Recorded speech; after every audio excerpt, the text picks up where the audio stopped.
Okay. Hello, everyone. Thank you so much for tuning in to yet another episode of Refining Perspectives. And we want you to join in on today's conversation. On today's episode of Refining Perspectives, we'll be speaking about discipline. Stay tuned and share with us your thoughts on the comment section below. Okay, let's go. You. Okay, sure. Audio Jungle.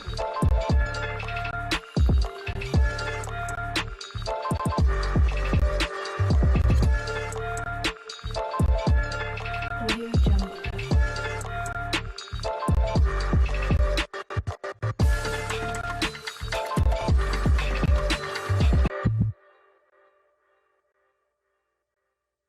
So Tobs, you spoke to me and we were having a conversation and you were like, Buhlali, what are we going to talk about next in our next episode? I mean, we went beautifully from contentment and Yes. a lot of people even commented right down below and even in person and even on our WhatsApps and other platforms. And, you know, it would only made sense to go from contentment to discipline. And I think we had touched upon it in our previous episode. Yeah. Right? But could you see that I was feeling uneasy when you were talking about that? So guys, really, I just want to confess and admit this conversation about discipline was not a comfort zone for me. Was it for you, bro?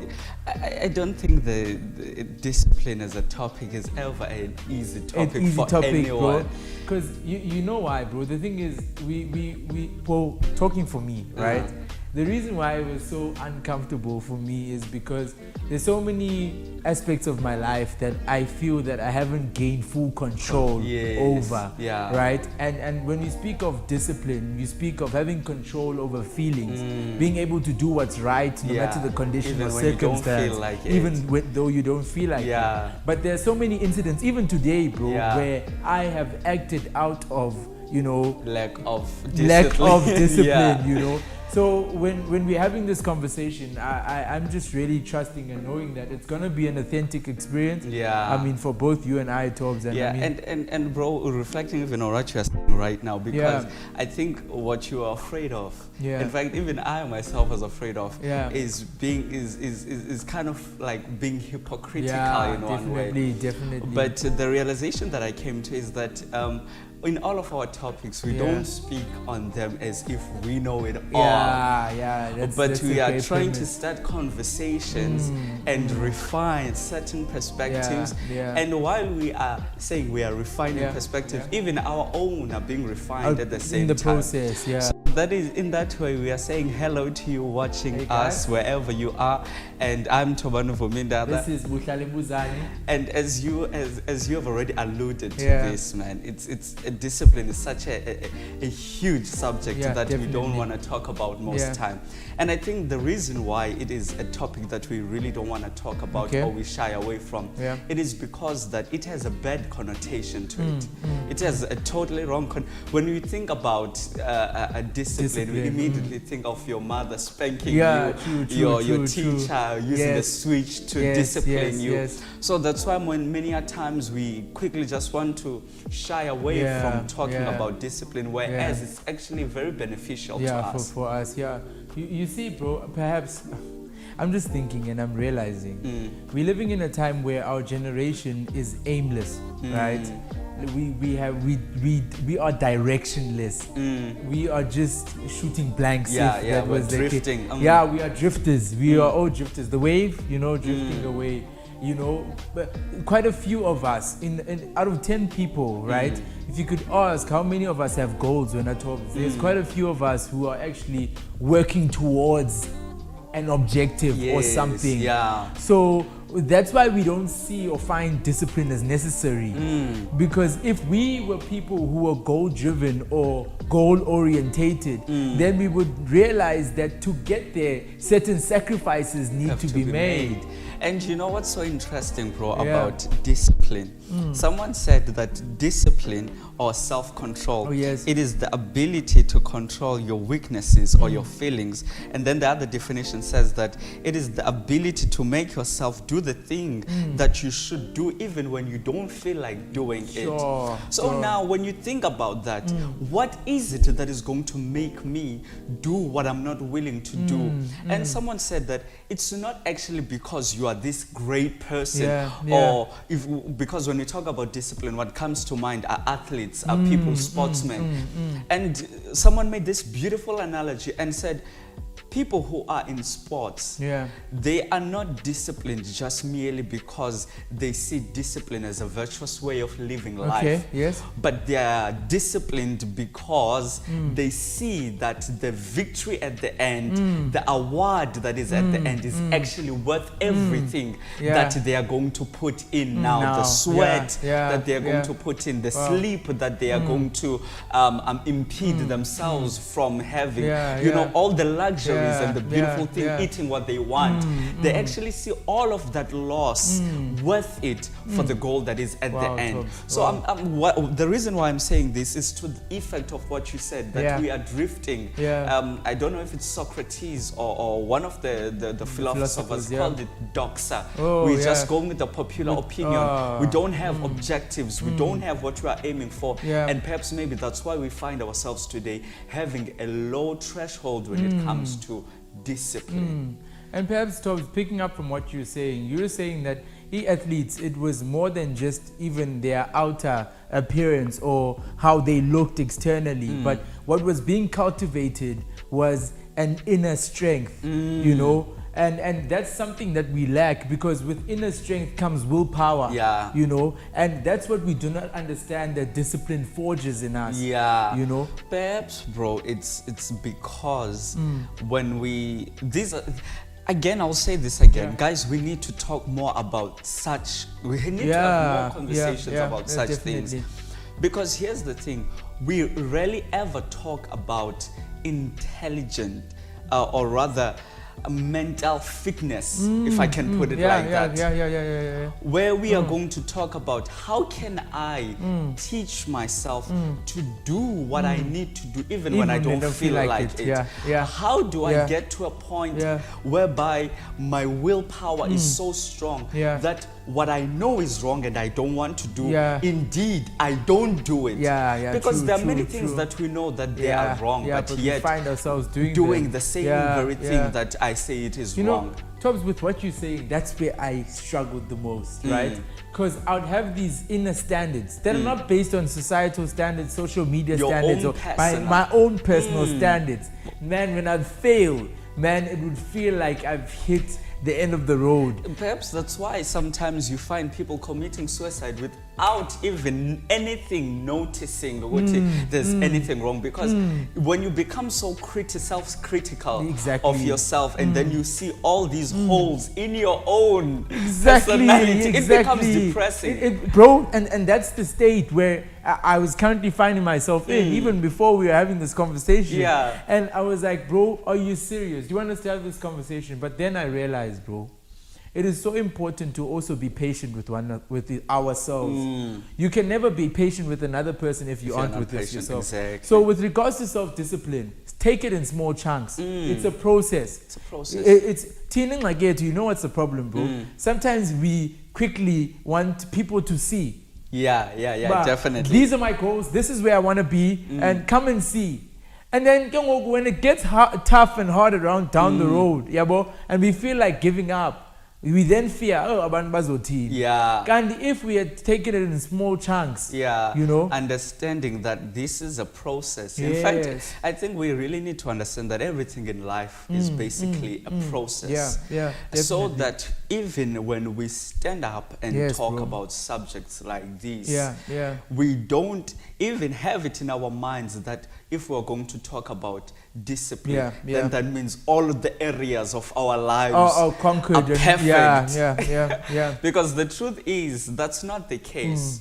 So I think really the most important is for us to understand that everything is a process, but not just understanding that, allowing the process to unfold, so that I know that yesterday I was this person, but tomorrow I'm someone better, and next week I'll be another person who's a better version of who I was yesterday. You know, I was reading up on an email I got today. And it was, I forgot, but it was an email list that I subscribed to a long time ago. So, and they were talking about the saboteurs, things that you yourself do that are actually sabotaging your own progress in life. And so when they mentioned some of the saboteurs, so you take an assessment. I'll have the link down here below so that you can yourself do this for you. And they talked about just one simple thing, bro. Because sometimes you want to be disciplined, right? And you tell yourself that, you know what, I'm going to, starting from this year of 2019, I'm going to eat healthy and nothing is going to stand in front of me. And they said that is not enough to keep you disciplined.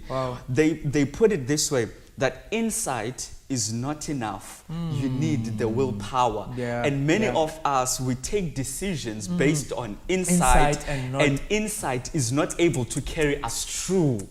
Because you're able to look at yourself and say, no, something is wrong and something is shit. And then you take the decision. But now you need to be willing to commit yourself to that process. So I'm going to get to the end and it's not going to happen in one day. Perhaps, bro, what steps can we take to grow our willpower? And one of those steps that I can say we can take, bro, is to understand that in you, Tobani, there is the ego and there is the humble, egotistic Tobani, and there's the humble Tobani.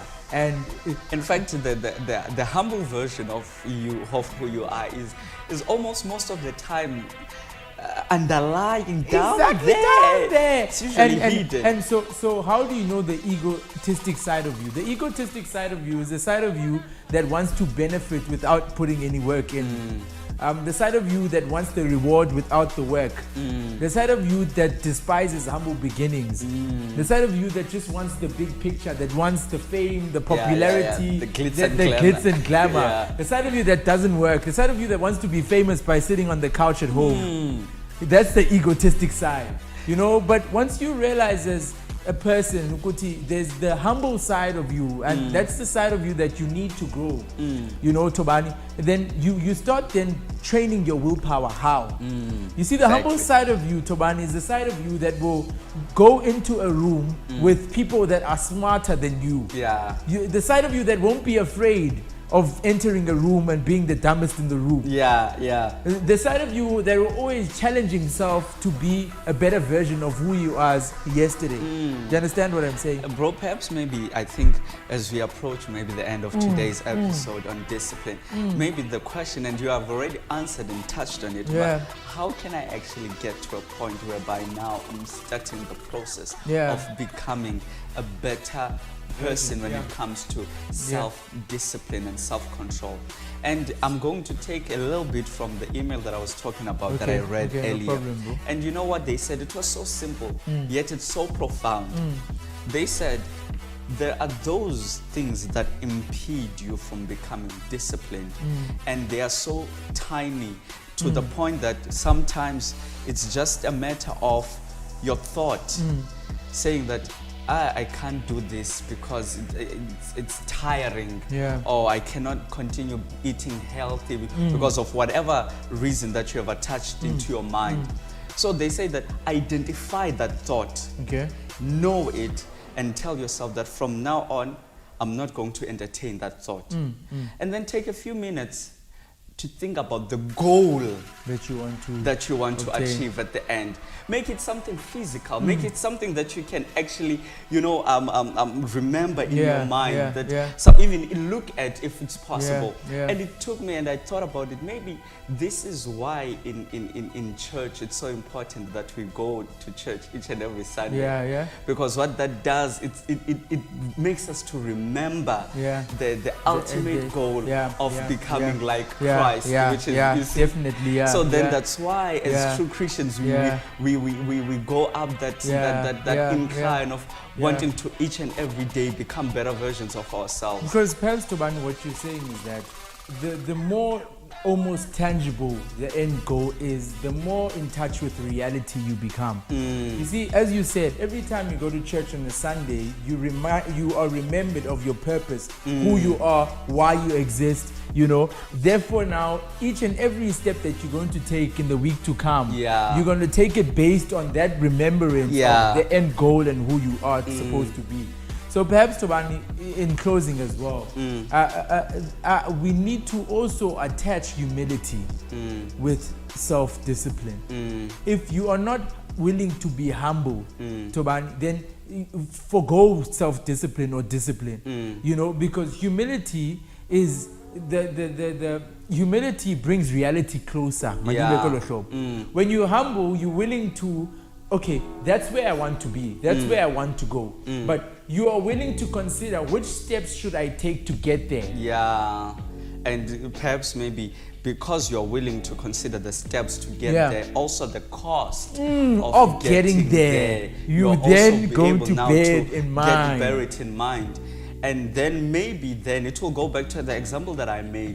That then, knowing the end goal, then you will know that is it worth it for me to actually go through all of this that I'm going to go through. Like for instance, if you say that the end goal is for me to maybe I'm saving right now, and the end goal is for me to buy a car at the end of the year. So the reward of actually having that car, then you'll be able to say, okay, me not eating lunch that I want at work, me not being able to wear the clothes that I want right now, me not being able to attend and go to events that I want to go to, me not being able to eat fast foods that I want to eat. Is it worth it? Then when you look at the end and you say, no, it's worth it, then definitely you will be able to muster up that self-discipline of waiting so that you can achieve the goal at the end. A last practical step, bro, as we're about to close off.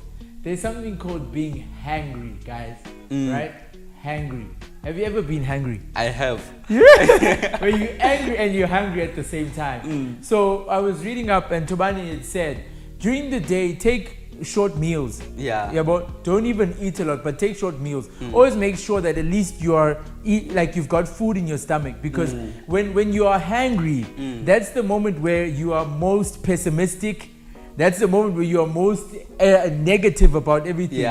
So you'll find that as you work throughout your day, if there's no food that you are putting in your stomach, it so happens that you will just react. It affects your mood and your reality. And even your self-discipline. You won't be able to be disciplined, you know, in order to put in the work.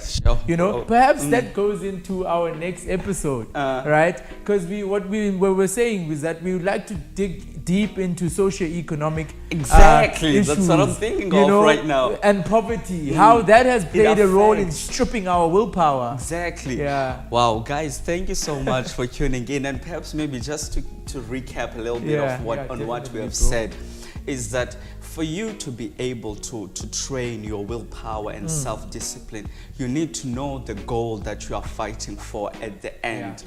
And you need, as you have said, to attach humility to self-discipline, because what humility does, it helps you to consider everything that you will go through in order to get to the end goal. And each and every moment, be aware that it's not going to be easy. There are thoughts that are going to run through your mind. Be able to address them immediately and tell yourself that I am going to keep on going. Guys, that has been it for today's episode. Thank you so much for tuning in, guys. We love you so much. Let's keep the conversation going. We love you there at home. It's Buhlali Buzani and Tobani Vominda. But guys, just before we close, please, let's continue the conversation down in the comment section. And the response has been overwhelming. Thank you so much for your messages on WhatsApp, on Facebook. Thank you so much, guys. And up until next time, cheers.